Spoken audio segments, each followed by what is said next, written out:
客家人的生活，只要点选客家世界网，在这个网站里，您就可以找寻到有关客家人的各项资料。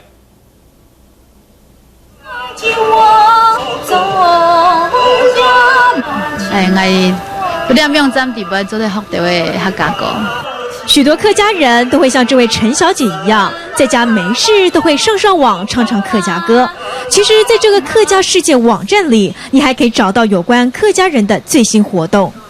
客家世界网是一个客家日口网站。目前主要的内容是老各客家嘅发通标咯网站体验哈，本新动人除了客家嘅有嘛个发通。当然，如果你想上网找寻美食或者客家村的踪迹，在这个网站上通通都可以查得到。在未来，网站里还会出现英文版，因此今后不论你懂不懂客家话，想融入客家人的世界，其实一点都不难。民视新闻许新全、陈小青台北报道。客家歌手刘少熙创作出一首Bossa Nova 客家流行歌，抒情的西洋式唱腔让客家歌听起来是很不一样的。带点懒洋洋，再加点西洋唱腔，这就是 Bossa Nova 版的客家歌。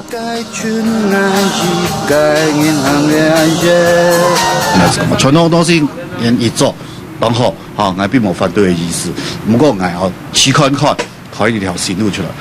入围今年金曲奖最佳方言奖的刘少熙，电子摇滚的曲风让他和其他的客家歌手很不一样。Jazz Techno 摇滚 Rock and Roll 和 Rock 这种东西那种 Funky 那种外国跟以前做过的当多种的曲风抓拿来试看看。社会现象是他歌词创作中的最爱。轻松幽默的词句往往吐露出他对时事的看法。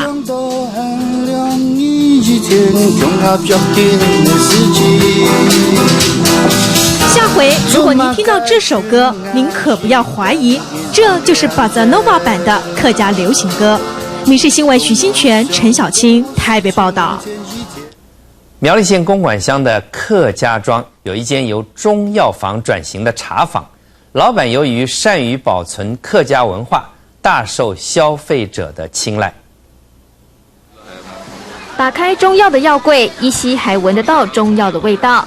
老板说，他们世代经营中药行已经有100年历史，但没想到中药行生意变差，药柜变成装饰品，药行也被迫转型成茶坊。因为治疗他本都以医院的药店全部打开来，不能草料。